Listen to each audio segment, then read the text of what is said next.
Oi galera, curtam os vídeos e inscrevam-se no canal. Hoje nós vamos estudar o reino Fungi, o reino dos fungos e cogumelos. Vamos lá então, aqui as características gerais dos fungos. Os chamados fungos, verdadeiramente, são unicelulares, enquanto que os cogumelos são pluri- ou multicelulares. Todos eles são seres eucariontes, também heterótrofos. Todos os animais são eucariontes heterótrofos. Os fungos também têm essa semelhança. Apresentam parede celular de quitina. Lembra da quitina? A quitina é um polissacarídeo, um mucopolissacarídeo produzido pelos animais. Lembrando aqui, 5 reinos de classificação segundo o Whittaker. Monera, protista, fungi, vegetal e animal. Dos 5 reinos, só um não tem parede celular, o reino animal. Né? Então os outros 4 têm. E o reino fungi está aí com parede de quitina. Apresentam digestão extracorpórea. Olha que curioso, gente. Os fungos e cogumelos normalmente não têm sistemas digestórios. Então como é que ele digere o alimento? Né? Enzimas são lançadas para o meio externo. E ali fora as enzimas digerem a matéria orgânica. Depois aquele caldo orgânico é absorvido pela membrana do fungo e aproveitado pelas células. Fungo tem característica muito semelhante a animal. Olha só, armazenam glicogênio como açúcar de reserva energética.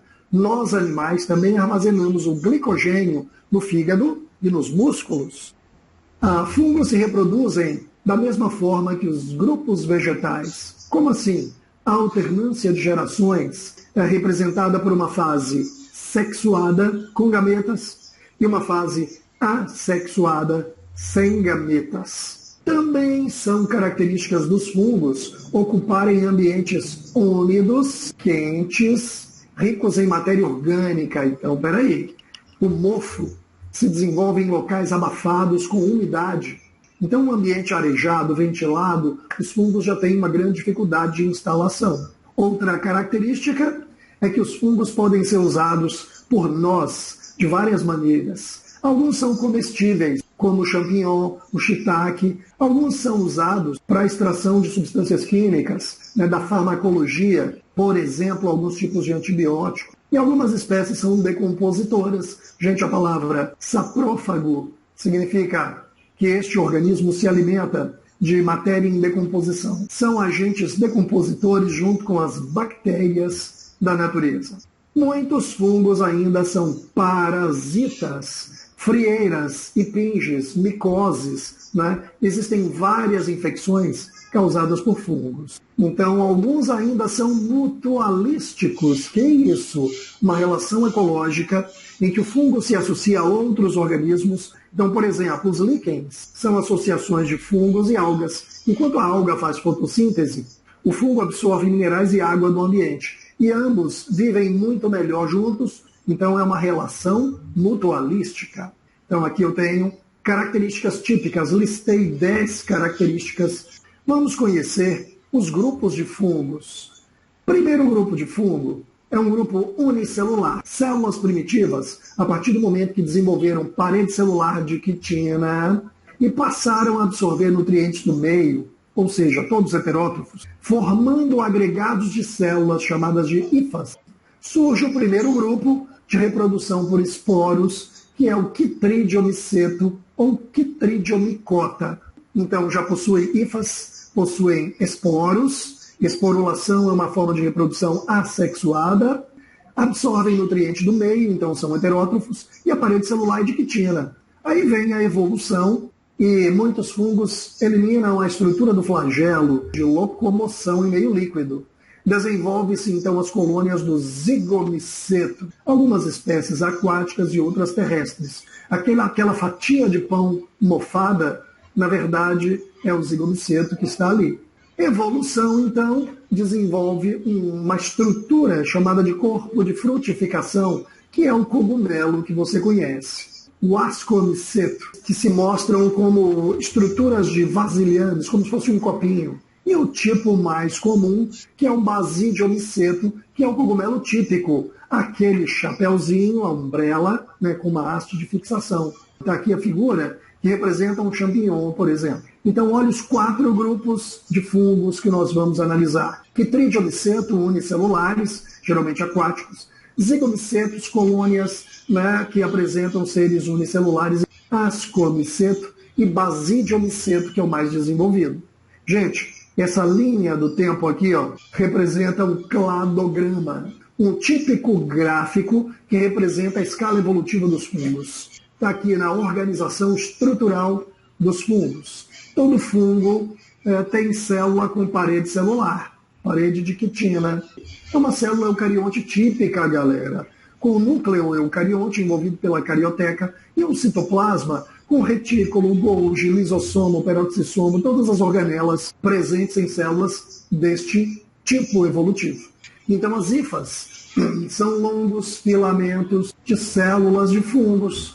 Agora, existem 3 tipos de hifas. Alguns tipos de hifas apresentam os núcleos mergulhados numa massa citoplasmática única. Olha só, essas hifas são chamadas de cenocíticas. Mas por que esse nome? Porque cenócito é uma célula formada pelo agregado de outra e elas perdem as membranas de separação. Então você tem uma massa citoplasmática única com todos os núcleos mergulhados ali. Isso é um cenócito.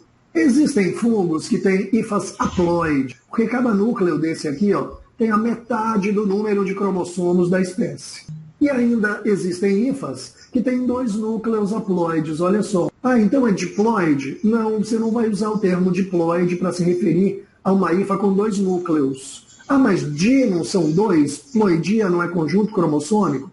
Elas são literalmente diploides, mas o nome dicariótico é mais utilizado porque cárion é núcleo e di 2. Então dá. Agora, as hifas do cogumelo, dos fungos ali, se entrelaçam. Um entrelaçado recebe o nome de micélio.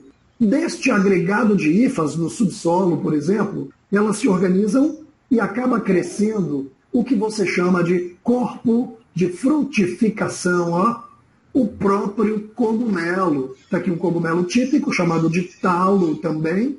Gente, esta é a complexidade estrutural de um cogumelo. É só isso, galera. Células com parede celular, que se agregam em hifas que podem ser de tipos diferentes. As hifas se entrelaçam com um emaranhado de filamentos, formam os micélios, e os micélios dão origem aos cogumelos, que são as formas reprodutivas. Os esporos caem daqui, ó, né, dessa região da base da umbrella. Ainda dentro da organização estrutural, nós temos esporos formados de maneiras diferentes. Ah, professor, o que é um esporo? Esporo é uma célula reprodutiva haploide, normalmente gerada por meiose na maioria dos vegetais. No fungo também? Ah, também por meiose, mas pode acontecer por mitose. Eu citei aqui 3 exemplos. Zoósporo. O prefixo zoo, junto com a palavra esporo, significa um esporo semelhante ao espermatozoide dos animais. Então ele é flagelado, ó. Segundo tipo, é o tipo levado pelo vento. Sabe quando você abre aquele armário velho e sente aquele cheiro de mofo que subiu? Pois é, quando você abre a porta, cria um vácuo que coloca em suspensão os esporos. E quando você inala, sente o cheiro, né, daquele fungo. E ainda existem alguns fungos que geram longos filamentos cheios de esporos na sequência. São os conidiósporos. Mas existe esporo nos grupos mais avançados de cogumelos, formados por meiose. Lembra que a meiose é um tipo de divisão celular em que uma célula se divide 2 vezes, gerando 4 células filhas? Os grupos mais avançados, ascomiceto e basidiomiceto, são os cogumelos que geram esses tipos de esporos.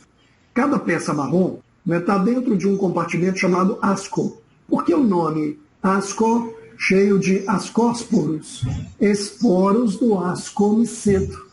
E aqui eu tenho basidiósporos, como o último grupo de fungo mais avançado. Recebe o nome de basidiomiceto, então os esporos dos basidiomicetos são os basidioesporos. São 4, estão aqui, 1, 2, 3, 4. Então, conclusão, 2 tipos de métodos para produzir esporos, por mitose e por meiose.